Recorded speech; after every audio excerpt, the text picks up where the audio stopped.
Assalamu alaykum savoqdoshlar. Tayba darsxonasiga xush keldinglar. Biz bugun al-usul min ilmil usul degan darsimizningki davomini o'qiymiz. Biz ilgirki soatlik darsimizda al-akhbar degan temaga kelib to'xtagandik. Biz bugun o'sha yerdan boshlaymiz. Bu al-akhbar degan nima? Hammamiz bilgandek akhbar deganimiz xabarning nimasi ko'pligi. Buning lug'at jihatdagi ma'nosi xabar. Shunda Uyg'ur tilimizdagi xabar. Ama bu yer usul fiqhida nimani xabar deb ataydi desa, hadisni xabar deb ataydi. Axbar deganimiz ahadis, ya'ni hadislar degan gap. Unda o'z hadis degan nima? Biz bu haqda to'xtalamiz. Unda o'z biz darsimizni boshlaylik. Bismillahirrohmanirrohim. Al-akhbar ta'riful xabar. Xabarning ta'rifi al-xabar lughatan an-naba. Xabar lug'at jihatdan naba, ya'ni xabar degan ma'noda. Wal muradu bihi huna, endi uning bilan bo'lgan murod bu yerdagi ما أضيف إلى النبي صلى الله عليه وسلم من قول أو فعل أو تقرير أو وصف. خبر deganimiz Peygamberimiz Muhammed sallallahu aleyhi ve sellem'ge söz, şirket, iqrar ve sifatdan nisbat berilgan narsalar. Yani Peygamber sallam bunda dedi. Yoki Peygamber sallam bunda qildi. Yoki Peygamber alayhisalomning huzurida bundaq ish qilgan bo'lsa, Peygamber alayhisalom uni tasdiqladi, iqror qildi. Yoki Peygamber aleyhisselam mındaq kiyindi, mındaq tamaq yedi deganga o'xshagan sifatlar mı bo'ldi? Bularning hammasi hadis, ya'ni xabar bo'ladi. وقد سبق الكلام على أحكام كثيرا من القول. Yani sözün nurg'unlagan hükümler ilgirki derslerimizde deb ketdi. Endi fe'ldan bo'g'ini bir qancha turlik bo'ladi. Ya'ni payg'ambarimizning qilgan ishlarining hammasi sunnat, hammasi hadis bo'lamdi desa, bu bir qancha turga bo'linadi. Va ammal fi'lu fa inna fi'lahu sallallohu alayhi vasallam anwa'. Amma payg'ambar alayhisolamning fe'li bo'lsa, uningki fi'luhu, ya'ni fe'li harakatlari bir qancha turlik bo'ladi. Birinchisi, ma fa'alahu bi muqtadal jibillah. Birinchi harakati payg'ambarimizning qilgan tabiat e'tibori bo'yicha qilgani. Yani her bir insan kıldıgan, yiyiş, içiş, uxlaş deganga o'xshagan tabiat e'tibori bo'yicha qilgan ishlar bu Rasulullah'ningki harakatlarningki birinchi turi. Kal akli va shurb va nom, yiyish, ichish, uxlash deganga o'xshagan. Buning hukmi bormi desa, fala hukm lahu fi zatihi. Onun o'zida bir hukm yo'q. Yani Peygamber sallallahu tamaq yeganligida, tamaq ichganligida, uxlaganligining o'zida bir hukm yo'q. Amma ولكن قد يكون مأمورا به أو منهيا عنه لسبب. Lekin aşı uxlash, yeyish, ishlaganga o'xshagan inson tabiatida bo'lgan mush ishlarimi payg'ambarimizningki ba'zida ma'lum sabablar tufayli buyuriladigan yoki cheklanadigan ish bo'ladi. Masalan, yeyish desak, payg'ambar sallam o'ng qo'l bilan yegan bo'lsa, o'ng qo'lni tamoq yeyishni deymiz, sunnat deymiz. Unda bo'lsa ma'lum ishlar tufayli qanday qildi? Chekildi. Masalan, so'l qo'ldan tamoq yeyish qanday qildi? Chekildi. Shunda edi, va qad yakunu lahu sifatun matluba. Va bo'ladi uning uchun talab qilingan bir sifat bo'ladi. Nima uchun? Payg'ambarimizning shu jibilli tabiat, inson tabiati bilan qilgan ishlarining ma'lum talab qilingan sifati bo'ldi. Masalan, kal akli bil yamin, o'ng qo'lda tamoq yeyishga o'xshash. Yoki masalan, ma'lum sabab tufayli chekildi degaydi shundaqo. Masalan, manhiyun anha kal akli bil shimal. Yoki masalan uning uchun bir sifat bo'ladi, uni qanday qiladi? Cheklanadi. Nimaga o'xshash? So'l qo'ldan tamoq yeyishga o'xshash. Manhiyun aw matluba deganga aytdi. Ya'ni vaqad yakunu lahu sifatun matluba kal akli bil yamin aw manhiyun anha kal akli bil shimal. Ba'zi uning uchun talab qilingan bir sifat bo'ladi, xuddi o'ng qo'l tamoq yeyishga o'xshash va ba'zida undan cheklangan bir sifat bo'ladi, xuddi so'l qo'ldan tamoq yeyishga o'xshash. Demak, birincisi Peygamber sallallahu aleyhi ve sellem'in birinci hareketi insan tabiatı bilan qildigan hareketleri, yeyish, ichish deganga o'xshagan. Bu ishlarning o'zida bir hukm bo'lmaydi, ammo ma'lum sabablar tufayli u ish harakatlarininki ma'lum sifatlari bo'lib, shu sifatlari talab qilingan ish bo'lishi mumkin, ya'ni ba'zi chekinadigan ishlar bo'lishi mumkin. Ikkinchisi ma fa'alahu bihasbil 'ada. İkincisi adet itibarını boyunca qilgan ishi payg'ambarimizning. Ya'ni shu zamondagi urf odat boyunca qilgan ishi. Masalan, payg'ambarimizning arablarning uzun kiyim kiyishi yoki payg'ambarimizning salli kiyishi deganga o'xshagan. Chunki sallani payg'ambarimiz ketdi, Abu Jahlmi ketdi. Shunda dedi ma fa'alahu bihasbil 'ada. Odat itibari boyunca qilgani. Xuddi kasifati libas bu kiyim sifatiga o'xshash. Bunun hukmi bo'lsa, fa mubah fi haddi zat. U bir mubah ish qilsa, har bir millat o'zininki örf adet boyunca kiyinsa bo'ladi. Payg'ambarimizning shu örf adet boyunca kiyingan kiyim-kechakları o bir mubah ish. Sünnet mustahab emas. Ama şu işlamı vaqad yakunu ma'muran bihi aw manhiyan anhu li sebab. Ma'lum sebepler tüpeyli. Yani bir hüküm alaqadar olib qalsa şununğa nim bo'ladi? Sebep degende bu maksat bazı bir hükümler yoki bazı bir cheklimalarni ko'rsatadi. Shular shu tüpeyli yoki buyurilgan yoki chekilgan ish bo'ladi. Masalan, juma kunisi pokizatlik kiyinish, juma kunisi misvak selish, payg'ambarning muqim odati masalan. Üçüncüsü ma fa'alahu ala vejhil hususiyye. Peygamberimiz sallallahu aleyhi ve sellem husus yolu asasan kılgını. Feyekunu muhtassan bihi. O buludu peygamberimiz için has buludu. Yani bazı bir şirketler var. O peygamberimiz Muhammed aleyhisselam'a has. Onda bir hiç kadar geçiyor. Kılıç doğru emez. Xuddi kimga nimaga o'xshash? Kal visal fi sawm. Xuddi ro'zdagi uğlab tutishga o'xshash. Ya'ni ro'zni visal qilish, bir kun tamoq yegancha orqa tamoq yemay 3-4 kun tutib o'tish, bu visal fi sawm. Ya'ni ro'zdagi visal qilish deymiz. Bu faqat payg'ambar alayhisolamga xos, boshqa odamcha tusi bo'lmaydi. Va nikah bil hiba. Va to'yli qolmay ayol kishi o'zine hadiya qilsa, mehrini to'yli qolmay tutib nikoh qilish payg'ambarimizga xos. Boshqa odam unda qilsa olmaydi. Cho'qim mehr lozim. ولا يحكم بالخصوصية إلا بدليل. Xususiylik bilan hukm qilinmaydi payg'ambarimizning qilgan ishlariga illa bidalil. Faqat dalil olib qolsa, ya'ni bu ish payg'ambarimizga xos degan dalil olib qolsa, undan keyin biz bu hukmni xos hukm ekan payg'ambarimizga deymiz. Undaq bo'lmaydi ekan, har qanday ish payg'ambarimizning qilgan ishlari umumni bildiradi. Nimishqa? Li'annal asla at-ta'assi bihi. Chunki asli bo'lgan hukm qoida payg'ambarimizga ergashish. Payg'ambarimiz degan payg'ambar bizning ulgimiz. Shuni qilgan ishlarni hammamiz qanday qilamiz? Ergashimiz. Ama bir qism ishlar bor, xususiy ishlar, unga dalil kelgan. 4-chi turligi payg'ambarimizning shakallarining 4-chisi ma fa'alahu ta'abbudan fawajibun alayhi hatta yahsul al-balagh. Payg'ambarimiz Muhammad alayhissalom ibodat yo'liga asosan qilgan ishlar. An vojib bo'ldi payg'ambarimizga hattoki yetkizish hosil bo'lgan qadar. Ya'ni butun kishilar bilganga qadar payg'ambarimiz davom qilgan ishlar bor. İbadet yo'liga asosan. Ya'ni bu bir butunlay nima? Ibodat. Nima uchun payg'ambarimiz uni davom qiladi? Hattoki butun kishiga yetish hosil bo'lgan qadar davom qiladi. Li vujubit tabligh alayh. Payg'ambarimizga tabligh, ya'ni yetkizish vojib bo'lganligi uchun. Payg'ambarimiz davom qilishi kishilarga yetkizish uchun. Ammo u vojib yoki farzlikni bildiramdi? Yo'q. Thumma yakunu manduban. Andikin uni bo'ladi mandub bo'ladi payg'ambarimizning haqqida va bizning haqqimizda shular ko'z qarashga asosan. Ba'zilar shu payg'ambarimizning davom qilishini vojib bo'ldi deb turib oldiganlar bor, lekin bu ojiz qarash. Payg'ambarimiz bir ishni davom ibodat yo'liga asosan qilgan bo'lsa-mu, uning bo'ladi mustahab bo'ladi. Va zalika li anna fi'lahu ta'abbudan yadullu ala mashru'iyyatihi. Osho, ya'ni uningki mandub mustahab bo'lishi, chunki payg'ambarimizning fe'li ibodat yo'liga asosan qilgan fe'llari u ishninki shariatda bor mashru ish ekanligini bildiradi.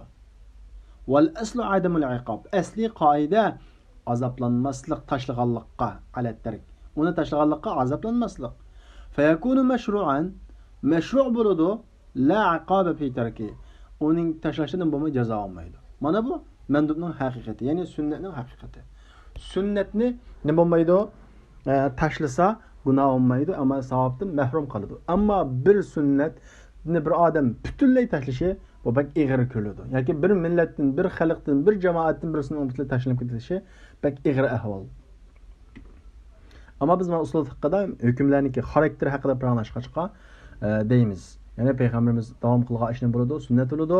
O sunnatni bo'ladi, qilsa bo'ladi, qilmasa gunohkor, ya'ni Allohning oldida jazolanmaydi. Bunun misali mesela Ayşe anamızdaki hadisi enneha suilet bi ayyi şeyin kana Nebi sallallahu aleyhi ve sellem yebda ida dakhala beytahu. Peygamber sallallahu aleyhi ve sellem uyga kirsa qaysi ish bilan boshlaydi deb so'raldi. Dedi Ayşe anamiz bisvak. Misvak bilan boshlaydi. Ya'ni payg'ambarimiz uyga kirsalam eng avval qilgan ekan ig'izim misvak ishlatish. فليس في السواك عند دخول البيت إلا مجرد الفعل. Demek Peygamber aleyhissalatu vesselam'ın qilg'ashi davom qilg'ashi ekan misvak selish. Misvak selish haqida uyga kirgan vaqtda misvakda nimba illa mujarradul fi'l. Faqat nimba fi'l va. Ya'ni payg'ambarimiz uyga kirgan vaqtda nima qildi? Misvak soldi. Ammo butun musulmonlar misvak selinglar deb buyruq qilmadi. Agar buyruq qilgan bo'lsa, uning hukmi boshqacha bo'ldi. Bu buyruq qilmadi, o'z uyga kirgan hammalar qana qildi? Misvak soldi. Unda bo'lsa, bu payg'ambarimiz davom qilgan fi'l bo'lganligi uchun nima bo'ladi? Fayakunu manduban. Mandub bo'ladi. Ama Peygamberimizin sözüyle buyruqlab qalsa, onun qaraşı bir nima kelmasa, cheklab qo'yg'uvchi bir omil kelib qolmasa, nimani bildirdi? Farizni, vojibni bildiradi. Ama piyil haqida to'xtalyapmiz. Yana bir misol, masalan, Peygamberimizning ibodat yo'liga asosan qilgan misoli, kana Nabiy sallallohu alayhi vasallam yukhallilu lihyatahu fil wudu. Saqalni tahoratda qanday qildi? Arashlaydi. Ya'ni qo'lni yo'l qilib arashlaydi. Fatahrilul lihya, saqalni arashlash leysa daxilan fi ghaslil vajhi, yüzni yuyishning ichiga kirmaydi. Hatta yakuna bayanan li mujmal. Ya'ni bu mujmal bo'lgan idza qumtum ila salat faghsilu wujuhakum degan bu mujmal kelgan oyatni bayon qilish uchun kelgan deyli desak, bu saqalni hul qilish yuzni yuyishning ichiga kirmaydi u. Shunda deydi fatahlilu lihya leysa daxilan fi ghaslil vajhi hatta yakuna bayanan li mujmal. Bu saqalni arashlash yüzni yuyishning ichiga kirmaydi. Hatto u mujmalni bayon qilish uchun kelgan bo'lishi uchun u yuzning ichiga kirmaydi. Va innama huwa fi'lun mujarrad. O payg'ambarimizning bir mujarrad fi'li. Faqat qilgan ish harakati. Unda bo'lsa, payg'ambarimiz doim tartag'an vaqtida saqlanib yashaydigan ishni davom qilgan bo'lsa, buni bo'ladi. Bu mandub sunnat bo'ladi deymiz. Endi 5-inchisi. Nimaning 5-inchisi? Payg'ambarimizning ish harakatiningki turlarining 5-inchisi ma fa'alahu bayanan li mujmal min an-nususi kitab aw sunnah. Kitap ve sünnetning naslaridan, ya'ni hukmlaridan mujmallariga bayon bo'lib payg'ambarimiz qilgan ishlar. Ya'ni Qur'onda yoki hadisda bir hukm keldi. Masalan, Alloh taolo aqimus salat dedi. Mujmal shunda qanday o'qiymiz? Payg'ambarimiz uni bayon qilib qana qildi? Ma fa'alahu. Qildi, ish harakatida qildi. Buning hukmi qanday bo'ldi? Payg'ambarimiz uni qana qildi? O'sha bayon qilib berish uchun doim uni kishilarga yetib bo'lg'uchilik qiladi. Mesela fevacibun aleyhi. Vacib bo'ldi payg'ambarimizga hatta yahsulal bayan. Bayan hosil bo'lgan qadar qilish vacib bo'ladi. Ya'ni kishilar tushungan qadar qilish vacib bo'ladi. Nimishqa? Li vujubut tabligh alayhi. Payg'ambarimizga tabliğninki vacib bo'lganligi uchun. Unda o'qilsa, bu mujmalni bayon qilish uchun qilib bergan fe'li payg'ambarimizning hukmi qanday bo'ldi desa, ثم يكون له حكم ذلك النص المبين في حقه وحقنا. Ondan keyin bo'ladi uning uchun, ya'ni u ish harakati uchun shu bayon qilib berilgan nasninki hukmi bo'ladi payg'ambarimizning haqqida va bizning haqqimizda. Ya'ni bayon qilingan hukmning nasninki hukmi farz bo'lsa, u payg'ambarimizning bayon qilib bergan fi'limi farz bo'ladi. Payg'ambarimiz bayon qilib berish uchun qilgan shu hukm sunnat bo'lsa, payg'ambarimizning shu ish harakati buni bo'ldi sunnat bo'ladi. Shunday deydi, fa in kana vajiban kana zalika al-fi'l vajiban. Agar vacib bo'lsa, shu nas payg'ambarimizning fe'limi vacib bo'ldi. Agar mandub bo'lsa, shu nas payg'ambarimizning fe'limi uchun mandub bo'ldi deydi. Masalan, af'alus salatil vajibati allati fa'alaha an-nabiy sallallohu alayhi vasallam bayanan li mujmal qawlihi ta'ala wa aqimus salat. Masalan, vacib bo'lgan, ya'ni farz bo'lgan misoli payg'ambarimiz sallallohu alayhi vasallamningki vacib namoziningki ish harakatlari. Payg'ambarimiz Muhammad sallallohu alayhi vasallam qilgan vacib namozning ish harakatlari. Bayon qilgan holda Alloh taolaninki va aqimus salat, namoz o'qinglar degan bu buyruqni bayon qilgan holda payg'ambarimizningki qilgan vojib, ya'ni farz namozlarning fe'llari nima bo'ladi? Bu farz, vojib bo'ladi. Mandubning misoli payg'ambarimiz sallallohu alayhi vasallamninki namozi maqom Ibrohimning keyinda tavobdan bekolgandan keyin. Ya'ni salatuhu sallallohu alayhi vasallam rak'atayn xalf al-maqam ba'da an fariga min at-tawaf. Tavobdan bekolgandan keyin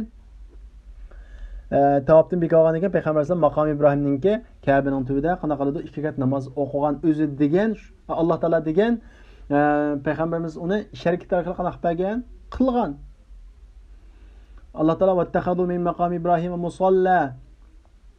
Maqam İbrahim'in qışın namazı qoyduğun yerine qılыңlar dedi.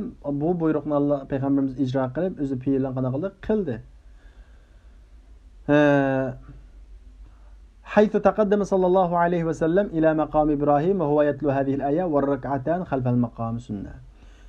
Peygamber sallallahu aleyhi ve sellem Makam İbrahim'nin aldığı o'tib, mush oyatni qanaqa tilovat qilgan holatda mushu Makam İbrahim'ninki aldığı o'tdi. Ya'ni var rak'atan xalfal maqam sunnah. Shuning bilan bu yerda Makam İbrahim'ning keyinda namoz o'qish nima bo'ldi? Sunnat bo'ldi.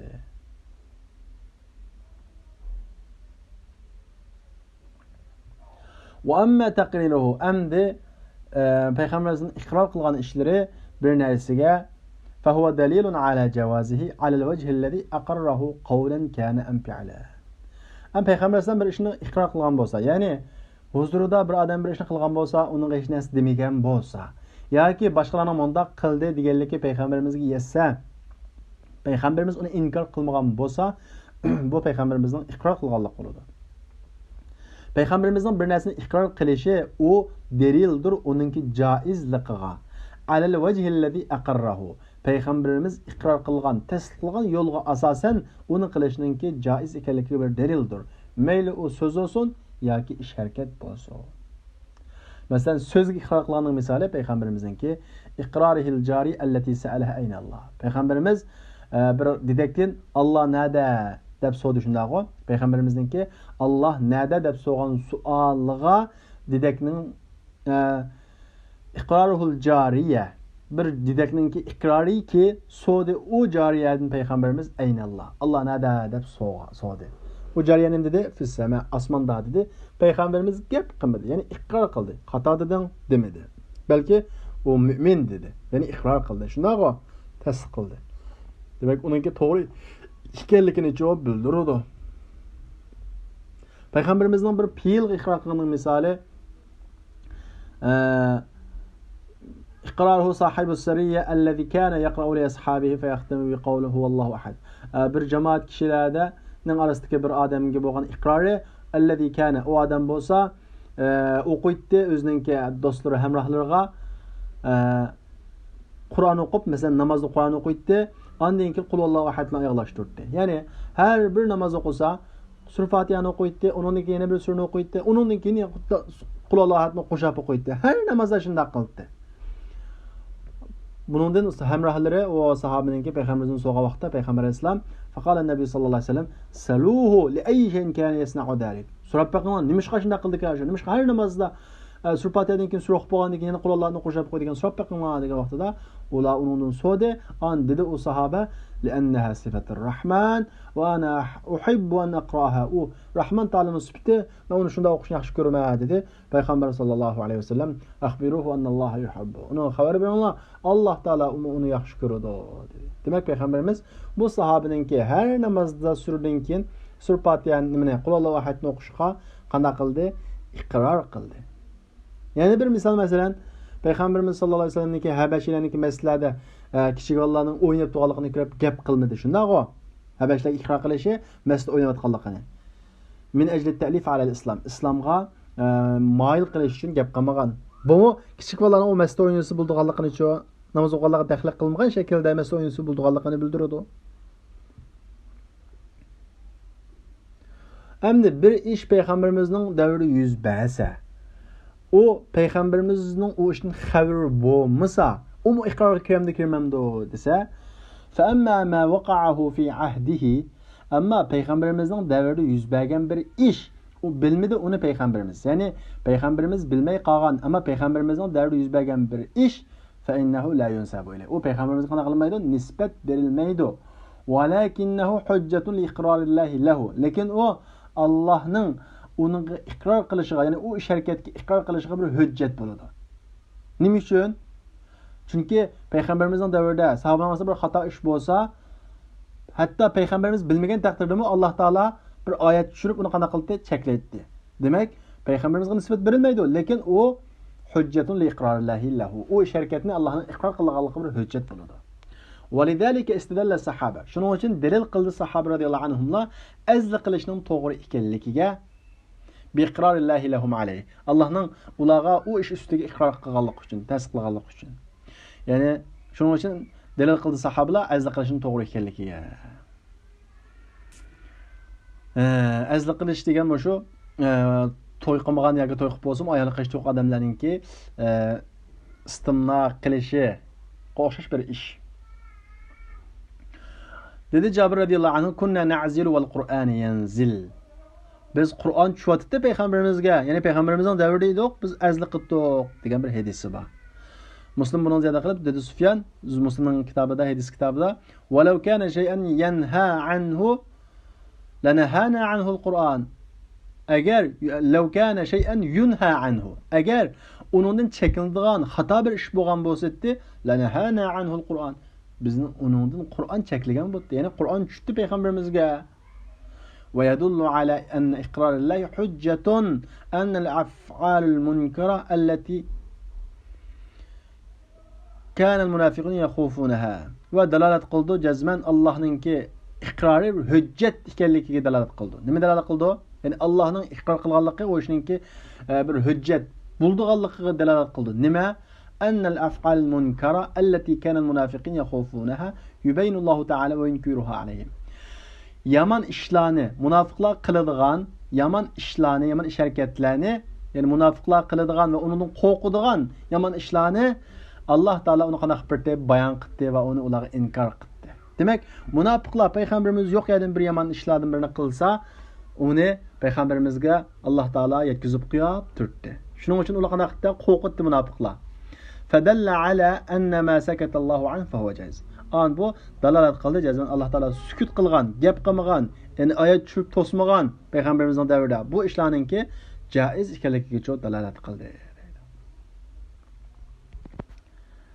Xo'sh. Unda bo'lsa payg'ambarimizningki fe'lininki qismlari bilan tanishib chiqib bo'ldik.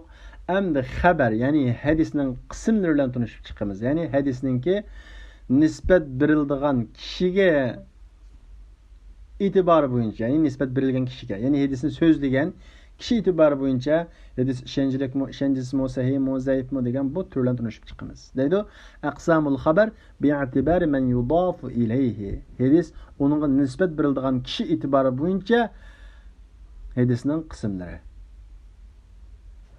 Yanqasimul haber bi'atibari men yudafu ileyhi thalatha aqsam. Haber, yani hadis onunğa nisbet berildiğin kişi itibarı boyunca 3 kısımga bölünüdü. Birincisi merfu, ikincisi mevkuf, üçüncüsü maqtu. Biz bunu Manzumatul Bayquniye derslikimizde, yani usul hadis derslikimizde sözlep bulduk. Şunda olsun bir yerde biz kısqalam sözlep ödep ketimiz. Birincisi merfu degan nima? Ma udifa ila nebi sallallahu aleyhi ve sellem hakikaten av hukmen.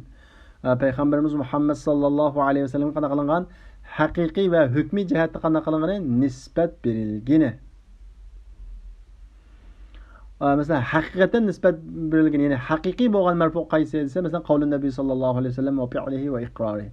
Peygamber sallallahu aleyhi ve sellem'ninki so'zi yoki fe'li yoki cho oningki nimasi iqrorlari. Peygamber sallallahu aleyhi ve sellem dedi, Peygamber sallallahu aleyhi ve sellem qildi, Peygamber sallallahu aleyhi ve sellem iqror qildi, yani tasdiq qildi. Bularning hammasi marfu haqiqiy bo'ladi. Marfu hukmi cho ma udifa ila sunnatihi aw ahdihi ve nahwu zalika mimma yadullu ala mubasharatihi iyyahu. Marfu hukmi deganimiz Peygamber sallallahu aleyhi ve sellem sünnetiga. Yani Peygamberning sünneti mundaq ish bor. Yani Peygamber sallallahu aleyhi ve sellemning qatoridan yoki Peygamber sallallahu aleyhi ve sellemning ahdiga, yani davriga nisbat berilgani. Va shuning o'xshagan u Peygamber aleyhissalatu vesselamningki uningga bevosita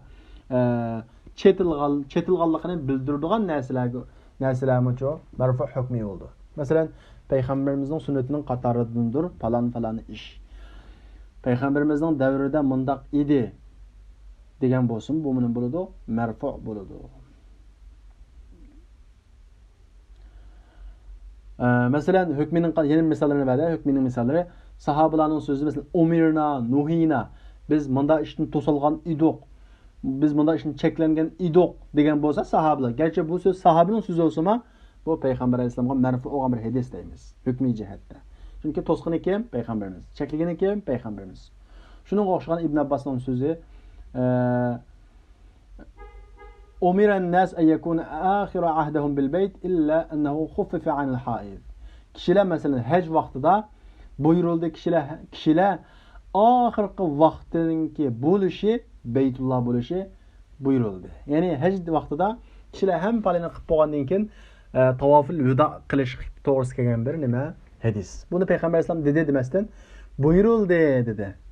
Buyurildi kishilar ularning eng oxirgi vaqtiningki Beytulloh bo'lishiga qana qildi. Buyurildi, lekin u hejlardan qana qilindi, yangilatildi. Ya'ni hejlardan boshqa har qanday bir kishi haj qilguvchi yoki umra qilguvchi Beytullohdan orla vaqtda kiyimlarini hammasini tayyorlab bo'lib, chamadonlarga kiyim sap bo'lib, oy bilan ayrimga minishdan ilgari Beytullohga borib tavofil vidoni qilib etib qaytishi bu hajda farz, umrlarda sunnat.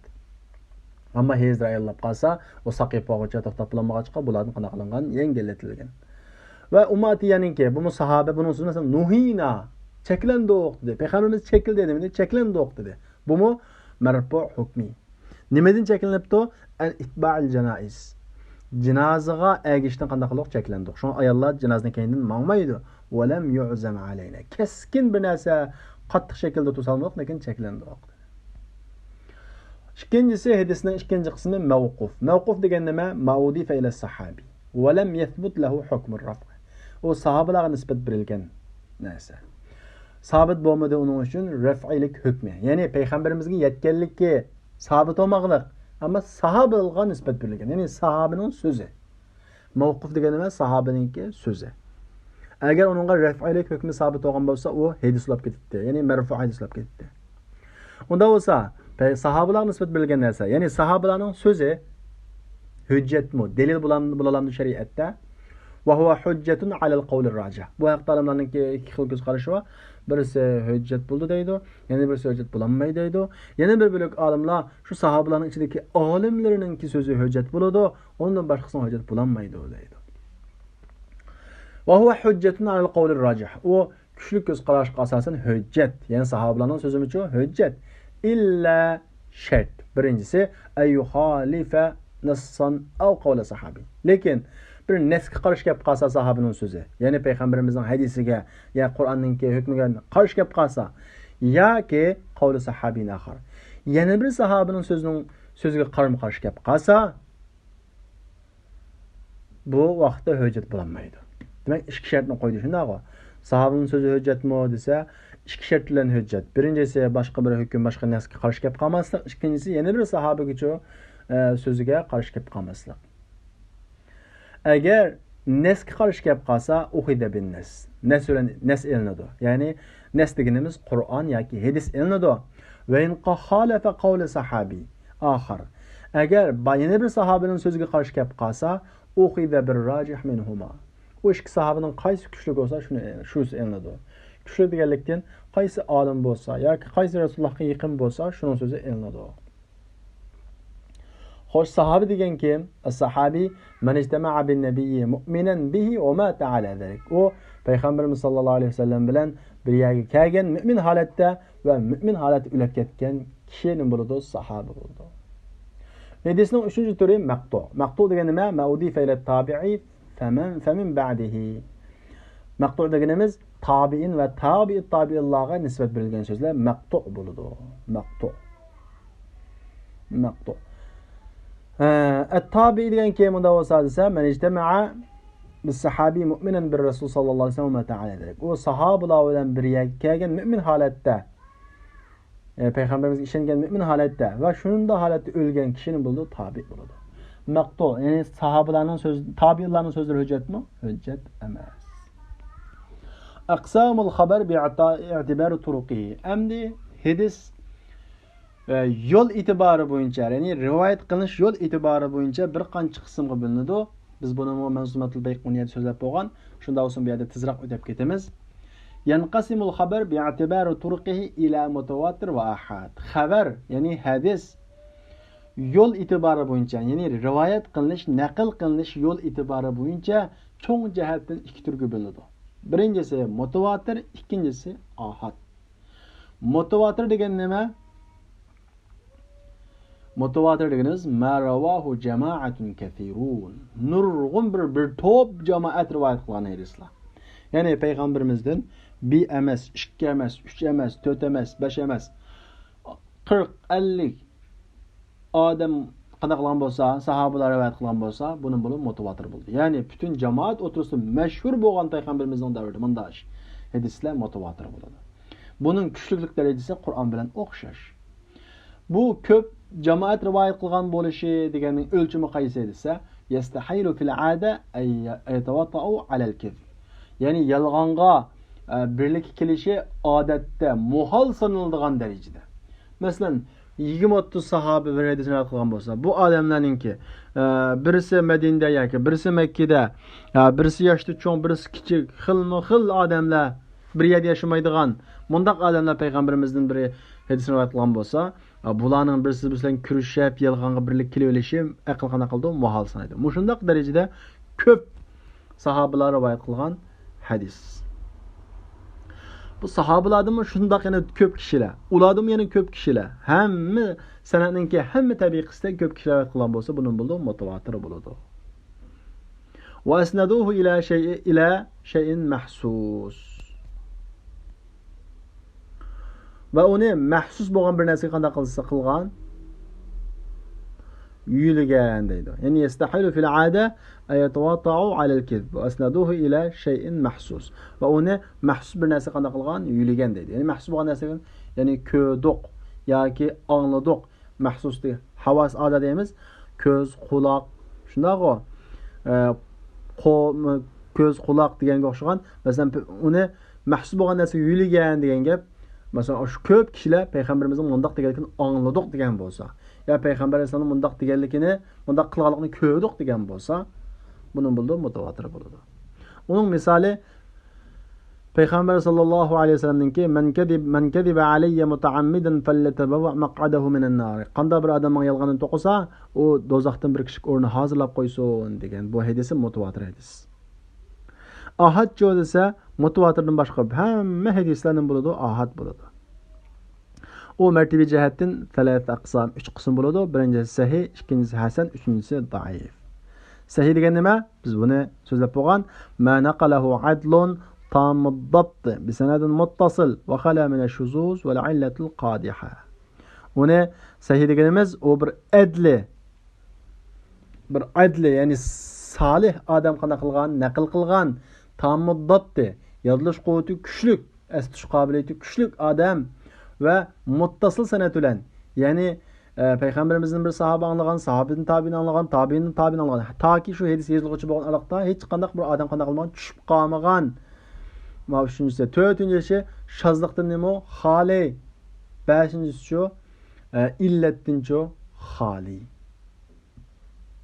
İllettin xali. Şazlıqdan nimetdi? O hadisini adli bo'lgan bir adam naql qilibdi, ya'ni solih adam naql qilibdi. Tamud dabti, astush qalbeti yaxshi adam naql qilibdi. Sanatda hech qanday bir odam tushib qolmabdi. Shundaq bo'libdi, uni shazliq bo'lib qolsa. Ya'ni shazliq bo'lib deganimiz, shu hadisga yana bir hadis qanday qilibdi, qarshi kelib qolgan bo'lsa, bu shazol deymiz. Bu vaqtda bo'lsa bo'lmaydi, sahih bo'lmaydi. Va illatul qadiha va hadisninki sahihligiga ta'sir ko'rsatgan ba'zi bir illatlar bo'lib qolsa, bu vaqtda buni bo'lmaydi, sahih bo'lmaydi. Ya'ni adli, salih, yaxshi kishilarning o'lchimini ma'no olib qolsa, qanday odamni yaxshi deymiz desa, birinchidan bu odam fariz namozlarga ahamiyat berishdan birga, fariz amallarga ahamiyat berishdan birga, sunnat amallarga ahamiyat beradigan, bu birinchi sharti. Ikkinchi sharti u yolg'on aytmaslik, albatta yolg'on aytmaydigan bo'lishi, uningdan keyin hatto urf odatga xiloflik qilmaydigan bunday odam bo'lishi. Biz buni manzuratul bayqam tushundik-ku. Ya'ni urf odatga xiloflik qilmaydigan mana shunday odam bo'lishi. Hasan hadis degancha ma naqalahu adlun khafifud dabti bi sanadin muttasil va khala min ash-shuzuz va illatul qadiha. Hasan hadis deganimiz adli, ya'ni salih odam naql qilgan, ammo bir farqi astish qobiliyati tuvanrak. 3-shart o'xshash, ya'ni muttasil sanad bilan 4 va 5-shartimiz o'xshash. Ya'ni shazliqdan va illat, ya'ni illat qanday illat? Hadisning sahihligiga ta'sir ko'rsatadigan illatni qanday bo'lishi kerak? Xoli bo'lishi kerak. İllatul qadihaning tafsiloti haqida Manzumatul Bayquni darsini tanishsanglar bo'ldi. Va yasilu ila darajati sahih idza ta'addat turuquhu va yusamma sahihan li ghayri. Amda hasan hadisninki hadisning farqi nima ekan? Faqat xafifud dabt, ya'ni yodlash quvvati yengilroq, boshroq ekan. es tutish qobiliyati. Ammo mush Hasan hadisninki yo'llari ko'payib ketsa, masalan, rivoyat qilgan yo'llari bir yo'ldan yana bir rivoyat qilinibdi, yana bir yo'ldan rivoyat qilinibdi, yana bir har xil yo'ldan rivoyat qilingan bo'lsa, buning darajasi nimaga o'rlaydi? Sahihlikka o'rlaydi. Ammo sahih li zati emas, sahih li g'ayri. Ya'ni boshqa sabablik sahihlikka o'rlagan bo'ladi. Shunday deydi. Va yasqilu ila darajati sahih idza ta'addat turuquhu. Hasan hadis sahih darajasiga yetadi agar uning yo'llari ko'payib ketsa. Va bu sahih li g'ayri deb ataladi. Masalan, bir hadisni Ömer ibn Hattab aldı, onundan bir sahaba, bir tabi'in aldı, onun tabi'in aldı. Bu tabi'ninki es qabiliyeti mikan, tüvenken bunda qasa bo'lsa olib ketdi, saylab ketdi. Ammo bo'lsa yana bir yo'li bor ekan. Bo'lsa payg'ambarimizdan Ibn Umar anglabdi, undan keyin birisi anglabdi. Deb mush bir hadisning bir qancha yo'li olib kelsa, payg'ambarimizdan naql qilingan, buning darajasi qanaqa qildi? O'ylaydi.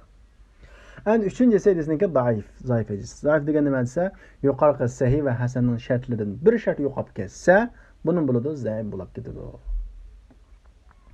Ammo bir zaif hadisning yo'llari ko'payib ketsa, bir zaif hadis ekan, ya'ni zaif hadis deganimiz, buning orasida bir dona odam tushib ketibdi yoki bu hadis naql qilgan odam sil urf odatga xiloflik qilgan odam ekan. Hadisni bo'lib ketdi, zaif bo'lib ketdi. Ammo bu hadis yana boshqa yo'llardanmi, yana bir qancha yo'llardan qanday qilib naql qilinibdi. Bu vaqtda bu hasan darajasiga o'rlaydi.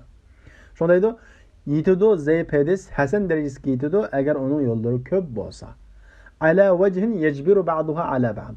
Birisini tanadigan yo'li bilan yo'llari ko'p bo'lsa.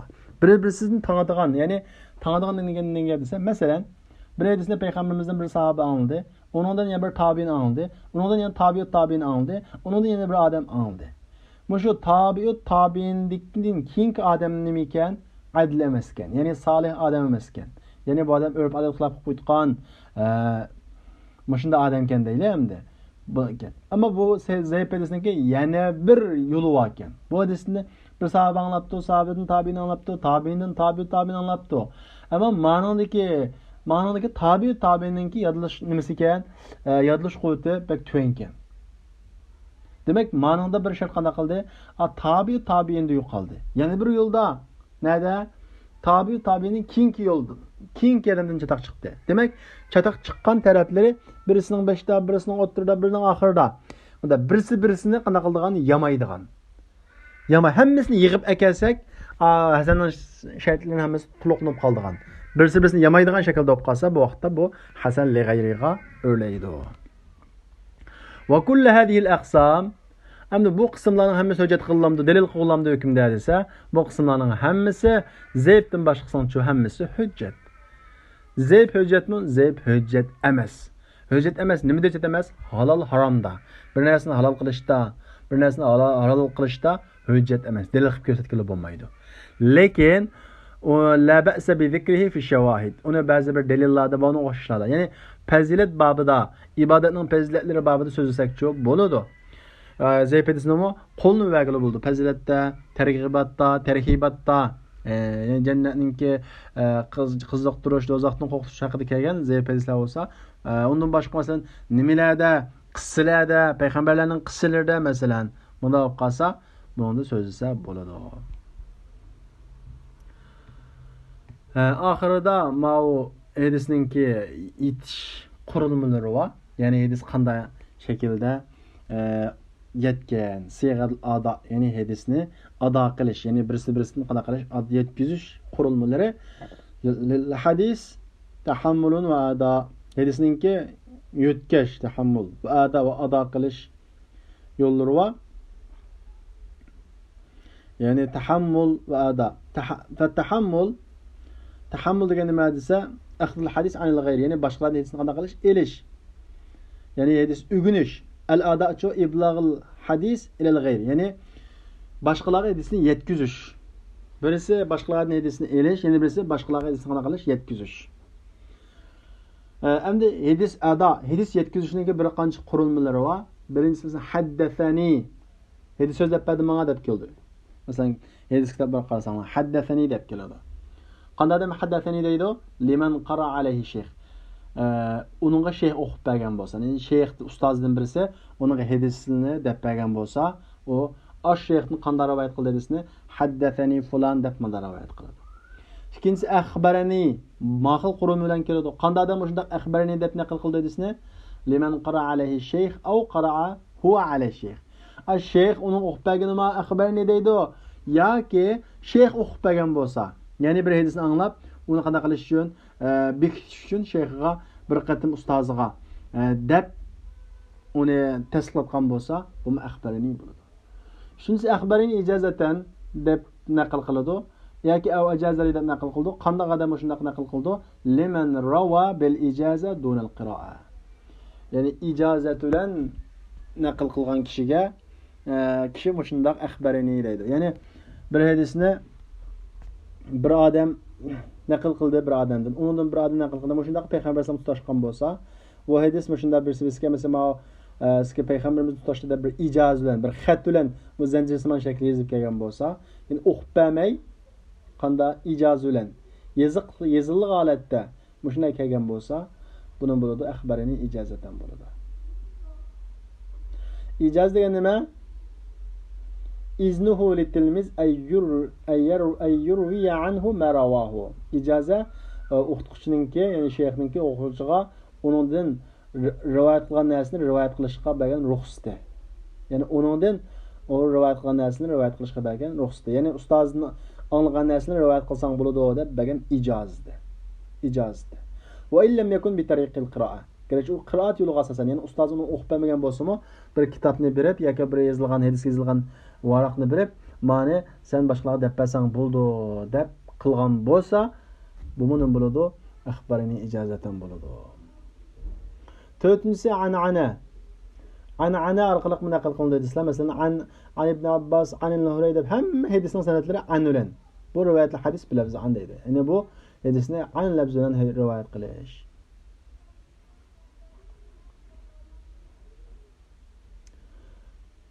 Ve hukmuha onun hükmü an'ananın hükmü el-ittisal. Yani an'anan qilgan bo'lsa-mu, bunun hükmü ittisal, muttasıl deb qaraymiz.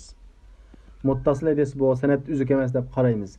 İlla min ma'rufin bit-tadlis. Amma tadlis bilan tunishlik odam an deb rivoyat qilgan bo'lsa, buni muttasıl degan olmaydi.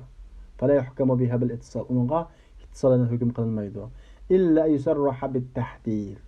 Amma tahdis bilan qanday qilgan bo'lsa, sarih ochiq so'zlagan bo'lsa, uni muttasillik bo'ladi. Unda qilmay tadlis bilan ma'ruf bo'lgan, ya'ni davomli hadis anglagan odamni tashlab etib, bevosita uni ustundagi odamdan naql qilgan, bunda odamdan an'ana naql qilingan bo'lsa, bunda ittisol va, ya'ni muttasil sanadi degan olmaydi. Tadlis bilan ma'ruf bo'lgan degan gap mana degan gap. Ya'ni ba'zi hadis rivoyat qilgan odamlar bor.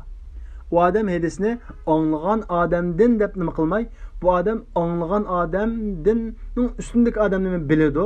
Bunda vaqtda bir odamni avutmay deb, o'turdagi odamni tashlab etib, bevosita uni ustundagi odamdan naql qilgan odamlar bor. Buni biz tadlis, mudallis deymiz. Ustundagi odamni qanaqa qilgan tashlab etadigan.